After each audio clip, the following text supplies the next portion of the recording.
Najdrahšia reklama na Slovensku je v Bernolákove. Aspoň takto tvrdia niektorí obyvatelia tejto strediskovej obce nedaleko Bratislavy.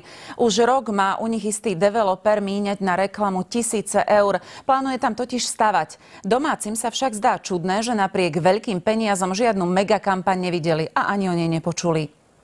Oslavy Medzinárodného dňa žien, detský karneval alebo vystúpenia ochotníkov, tak toto sú kultúrne podujatia v malej obci. A práve v nej si mal developer nakúpiť reklamný priestor za poriadny balík peňazí. Aspoň takto tvrdí táto zmluva, ktorú starosta Bernolákova uzavrel a zverejnil na internete.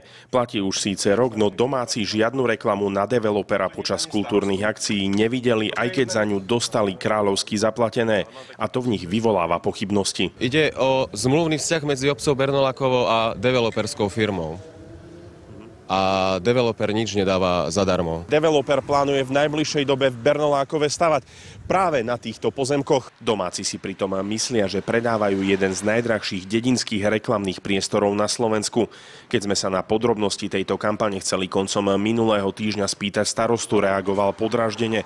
Ani po víkende sa s nami nestretol. Na naše otázky odpovedal e-mailom. Rovnako aj developer. Spoločnosť Juris Invest a jej dcerské spoločnosti už viac rokov spolupracuje s obcov a v súvislosti s projektami, ktorých realizáciu pripravuje, má záujem podporiť dianie v obci. Čiastka 240 000 eur bola dosiahnutá rokovaním s vedením obce a považujeme ju za primeranú rozsahu našich aktivít v obci Bernolákovo. Bernolákovčania sú však skeptickí.